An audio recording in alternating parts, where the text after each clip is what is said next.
pas vos objets personnels, ni de présenter votre carte presto avant de descendre de l'autobus. Par mesure de sécurité.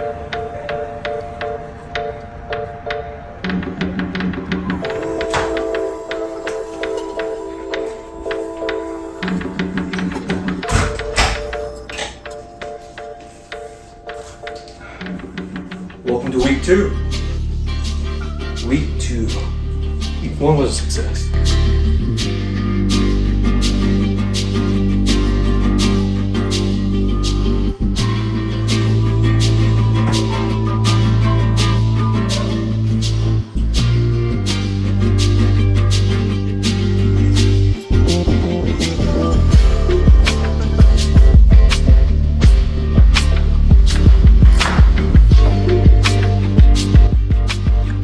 So,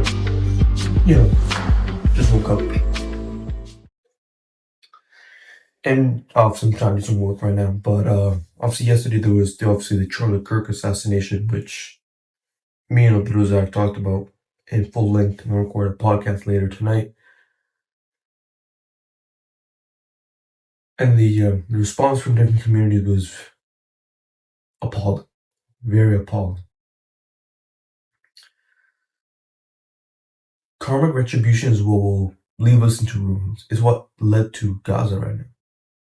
Because the Jews were always playing the victim card, Gaza genocide was allowed to happen. If Muslims and people who support Palestine take this as a victim card and went on to see the deaths of others and celebrate it because they didn't support them when they were suffering, it will continue that karmic retribution. It will go into a circle. Be genocide after genocide, and people just saying is what you get for not abiding by our beliefs. Charlie Kirk, look at Zoran Mamdani. He supports Palestine, but he also supports Pride Month and is a Shia. But a lot of Palestinians will support him because of just that one topic. They'll ignore the 99 things, which but people don't understand. Those 99 things that, let's say, we don't agree with are the 99 things the Israelis want their children to be absorbed of. You know what I mean?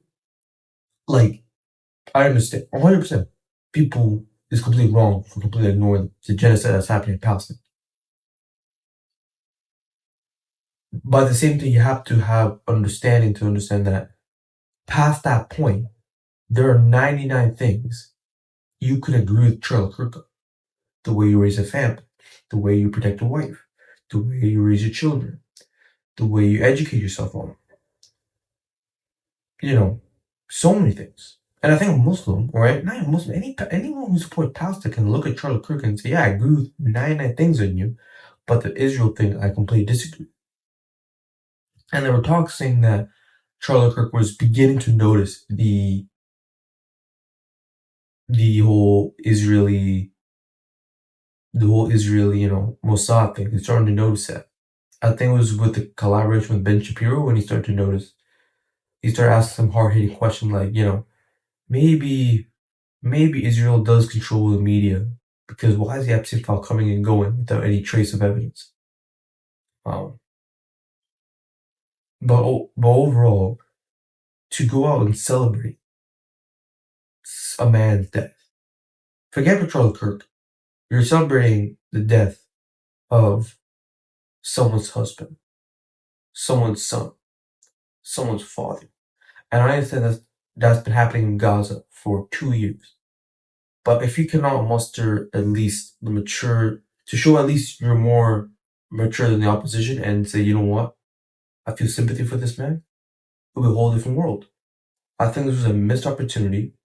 I don't want to say it's by Muslims, but I think by people who support Palestine to show who they really are.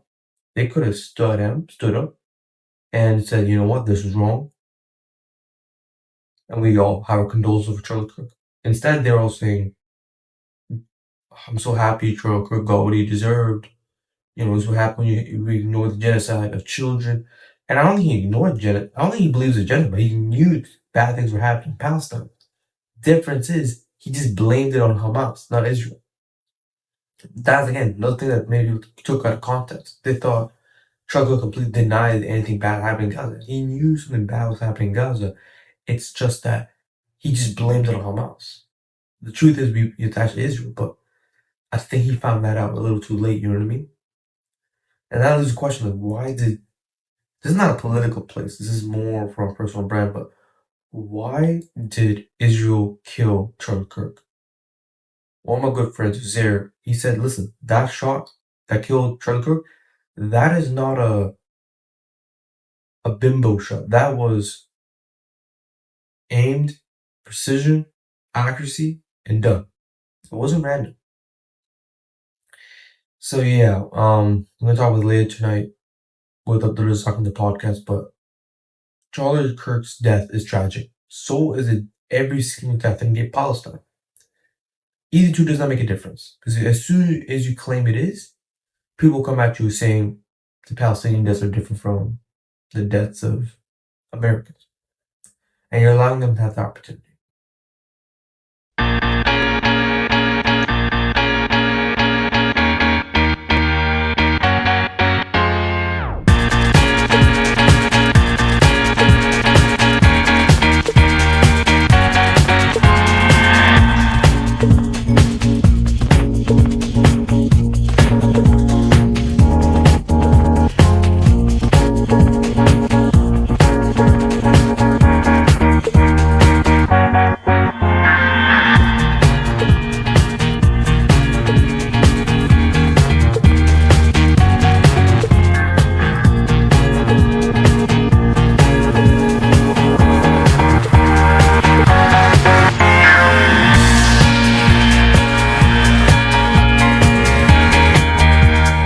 Hey guys, so right now I'm just finishing up my co-op application for Waterloo, and I'm just having this quick little tutorial about about your quote skills you learn in your first year.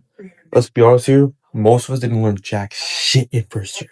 We didn't learn jack shit. And the thing is, they're taking courses that let's say CS 114. If you're a UWC, you know CS 114. They said like, oh, if you can tell your employer you know how to take big things and make those small things and explain it to people. That's not a skill. AI can do it within seconds, but maybe with less than that. It's embarrassingly how far behind or how diluted these professors, these department leads are when it comes to understanding what it needs to be done. I'm a physics student, right? And they said, "Yo, listen, physics students, they don't get much to the code." Yeah, I searched about a physics student, and like we didn't get much out, options, I guess. But that's the problem. Because I have my brothers, right? Because of Abdul Razzaq, I got myself a position. I'm studying a Canadian securities course, which is the CSE, which allows me to work in finance. I'm also building software. People say it's not technical. I don't think it matters. I think for the user, it doesn't make really much of a difference whether it's non-technical or technical. It makes no difference. It's what the user experiences, and it's great for them, and doesn't make sense. That's software, so I make software at the same time as well. I'm also creating content right now. I'm fit. I'm healthy.